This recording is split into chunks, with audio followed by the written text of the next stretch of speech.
As a kid, I've always had this fascination with reading. Each and every one of these books you see here have been some of the most influential books I've read in the past 2 years. Not impressive to greater scope of the world, they have helped me in my own writing and creation to a certain extent. That's how it is in general terms, but to look at a book and to see what it takes to truly make a great novel that can influence its audience comes far and few between. I've had many cases with all 30 of these books here, with each of them, whether fiction, non-fiction, or poem, each affecting my own writing skills. In this video, I'm here to explain the big three. The big three books that, to me, affected my way of looking at it. All those books I just shown are great, but it's these three, this non-fiction, fiction, and poetry book, that helped influence the way I look at writing as a whole, but also the way you see literature, and I would highly recommend these books if you haven't had them already. It made me a healthier man, as you can see here, and it's best to start off with the most simple of the bunch, poetry book. Beautiful Composition of Broken by R.H. Sign is a book I've read in the span of 3 hours. It is not long, has such short amount of pages, as you can see, some of the shortest pages I've ever witnessed in reading, and yet it has some of the most beautiful compositions of words. I remember reading it on the couch late at night, and even though it was a span that I've read in 3 hours that consisted of poetry, one after the other, it made me realize just how beautiful words are. It sounds feminine to say that, but it's truly something to appreciate, knowing that a lot of literature we see affects the way we think. The words people say and the words we hear affect how we act, and seeing some of the most beautiful and simple words that come to mind with this book here, it's an amazing feeling to look over and to see why this book works as well as it does. It's a beautiful composition of Broken that helped me get through certain aspects of my life, and while it is a book by the end of the day, and even though I read it in the span of 3 hours, I remember every single moment of it. It was a great 3 hours for a book that's over 500 pages by technicality. But that's the power of poetry books. With this, I want to explain how these books not only affect my life, but also the genuine influence books have for a reader like you. You're someone with a high mind, a high intelligent mind, that can help influence those around them. All you need to do is just pick up the damn book and start reading. It sounds harsh, but to me, this is what set it out. And one of my favorite lines in this whole book is really the idea that someone can make you a writer. To pick up the pen or to start typing it away, I'll be that someone for you. And with this book, it may not be one that I've personally written, but it's something that truly affected the way I see things and the way I look at the world. That's a poetry book. Poetry books are determined by how short they are. They're supposed to get the message across.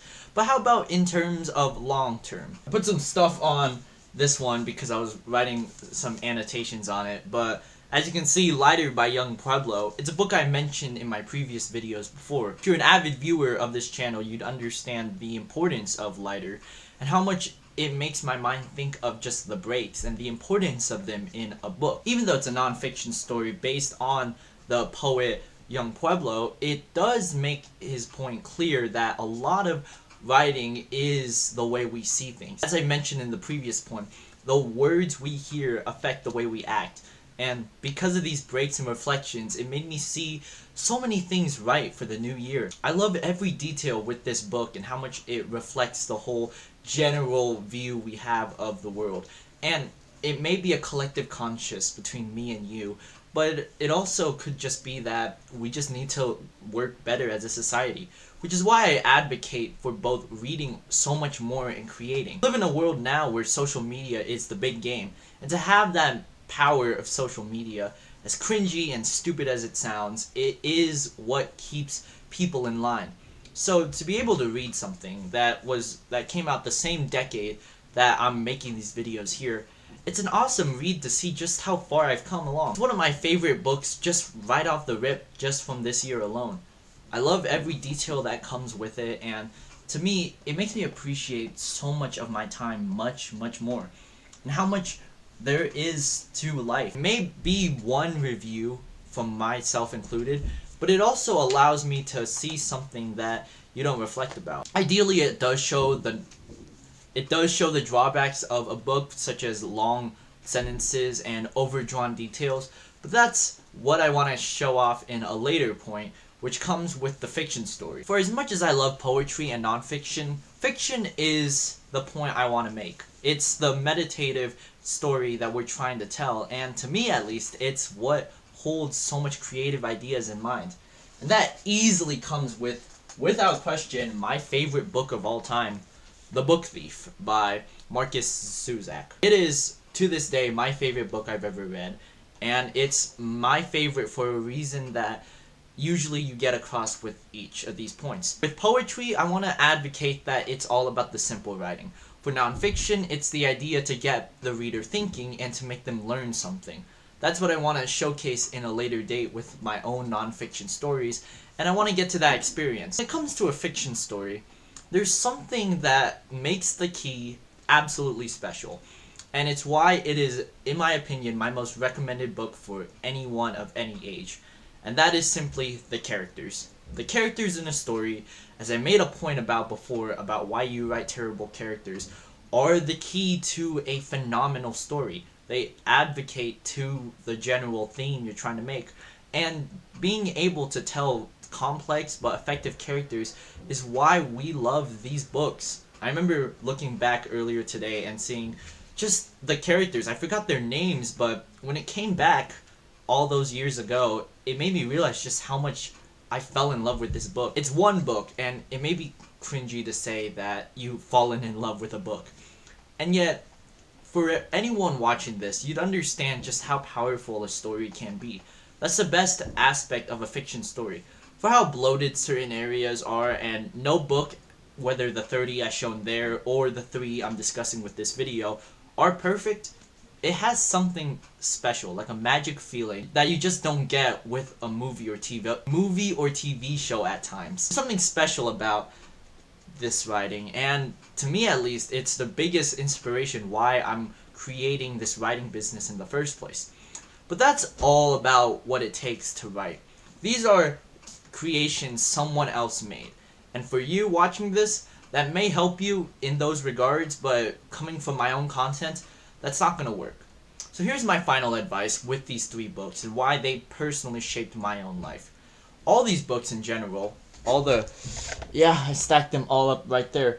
All those books in general are what I wanted to say with this video. They're what created this channel, and it's what made me the writer I am now. It helps knowing that these books are made by talented people, but you're watching this knowing that you want to go above and beyond.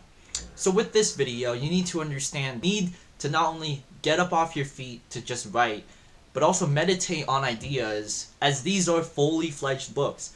No matter if it's just a fiction, non-fiction, or poetry book, they're published and currently in my hand right now, as shown with The Book Thief. They're there as pieces that come to mind. If you want to be a writer similar to me, to take ideas to then build a business on it, then go ahead.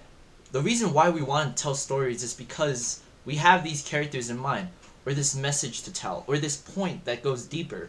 That's why song lyrics are talked about, and it's why writing in general stands the test of time. Mostly English writing, but that's only because it's the biggest language in the world. To be able to write something so effective, it takes time and patience. And that's what I want to get across with this video. The idea of delayed gratification and what it takes in both writing a book, reading a book, or creating some sort of project. That's all you want to do with your life, and it's fun in this whole STEM you're trying to make. And as a whole, I would love to advocate to just continue reading. There will be that fiction book that carries your heart from start to finish. There will be that non-fiction story that changes the way you view the world. Or there will be that poetry book that goes on and on. Either way, it's better than a math book. You can't deny that. Thanks for watching this video, and I hope you take these books in mind, and any of the books you saw in my table list from the intro. If you want more ideas for how to write a book, or to create some sort of writing piece, check out the top link of the description to read my first book. If you want to check me out in my other socials, they're down there too.